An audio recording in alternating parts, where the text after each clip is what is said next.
Halo semuanya, selamat datang di video pembelajaran saya.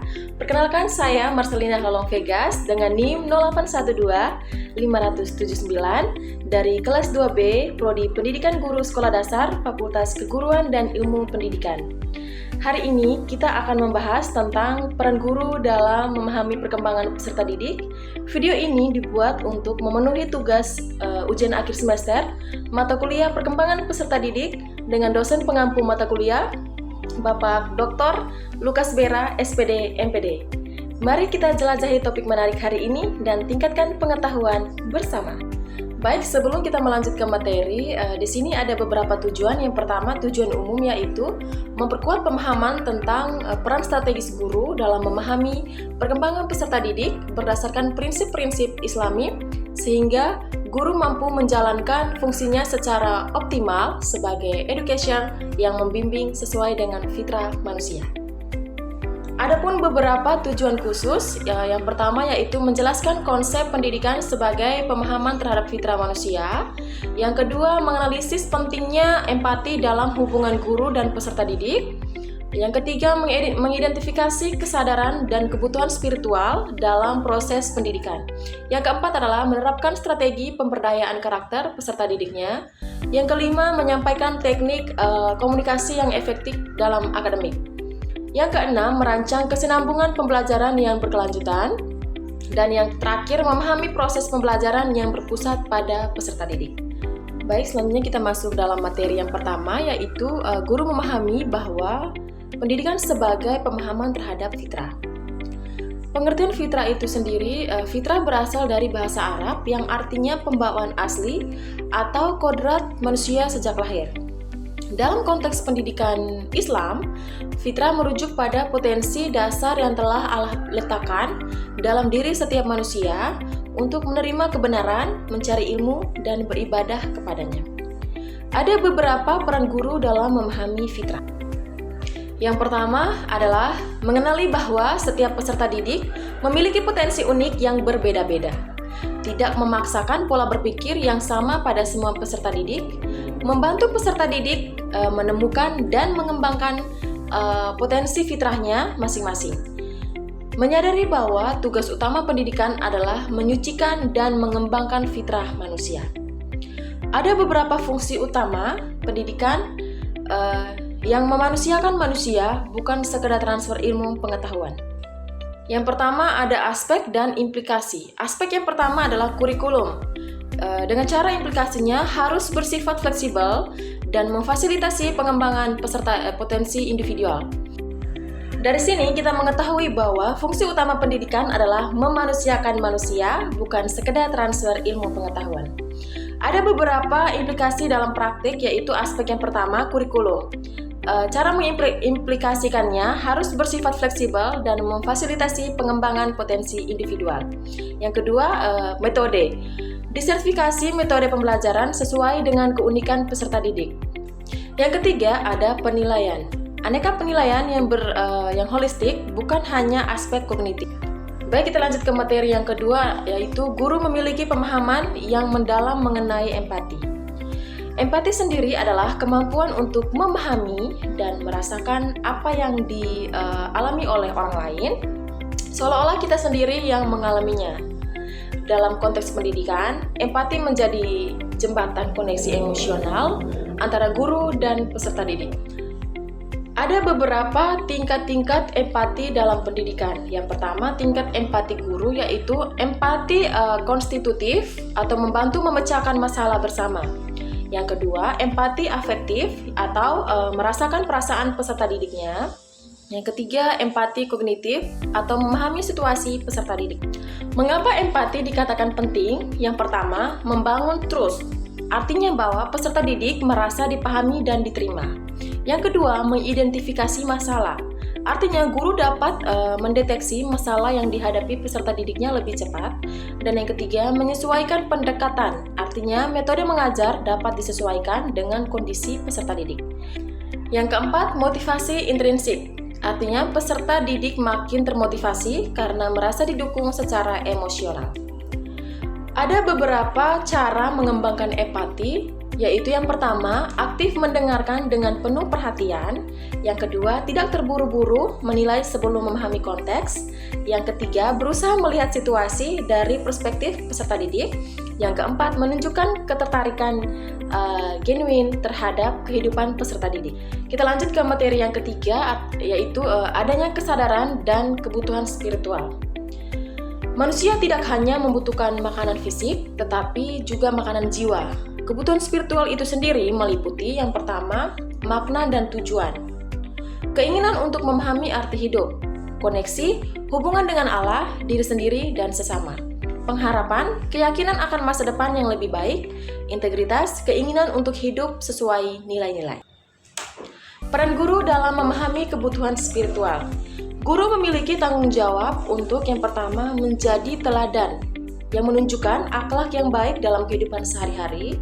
Yang kedua, menyediakan ruang refleksi, artinya guru dapat memberikan waktu untuk introspeksi, mengamalkan ajaran agama.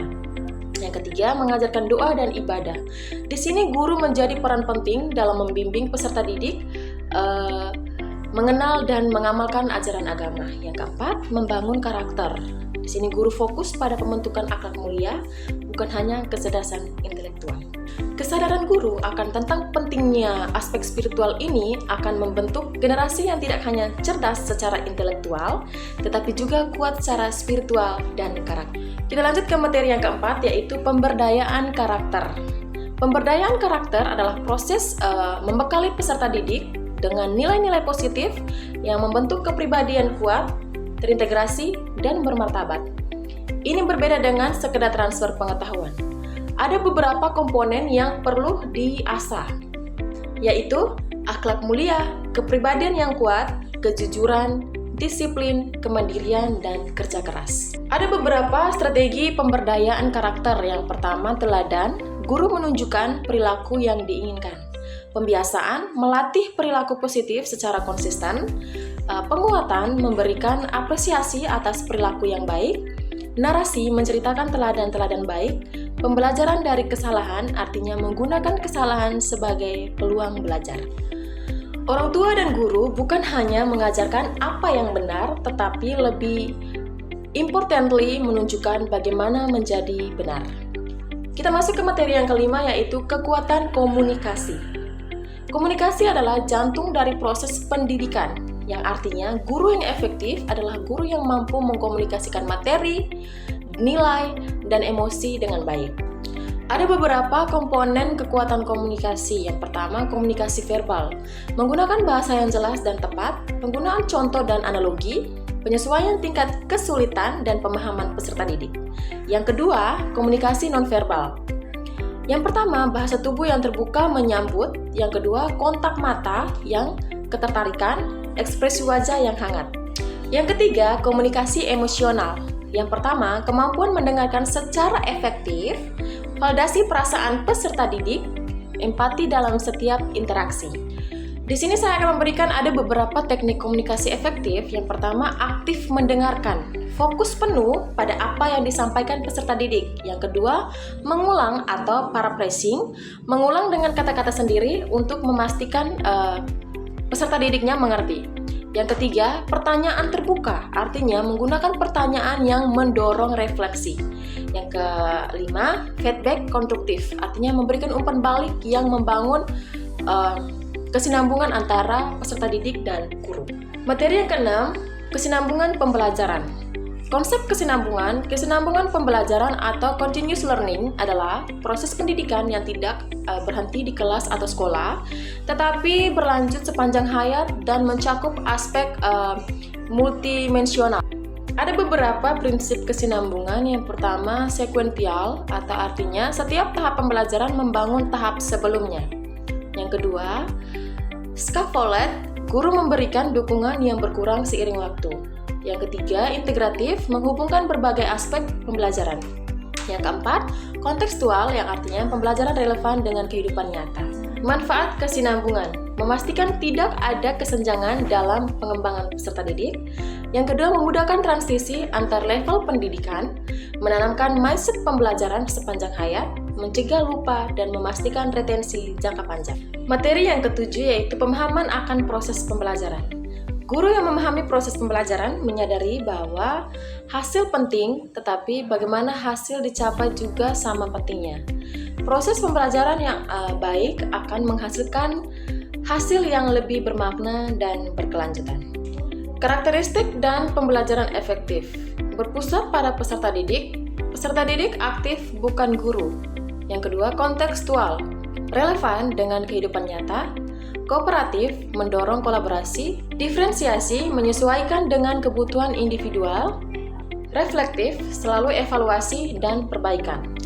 Di sini ada beberapa peran guru dalam proses mengajar. Ada beberapa peran guru yang sangat penting. Yang pertama, sebagai fasilitator. Artinya, guru memfasilitasi proses belajar, bukan hanya memperbaikan knowledge. Yang kedua, mediator, menjadi jembatan antara peserta didik dengan materi. Yang ketiga, evaluer, menilai proses dan hasil secara berkelanjutan. Pengembang, terus memperbaiki metode pembelajaran.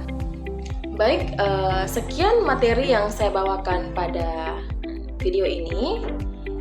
Dari materi tersebut dapat disimpulkan bahwa peran guru dalam memahami perkembangan peserta didik adalah kompleks dan multidimensional.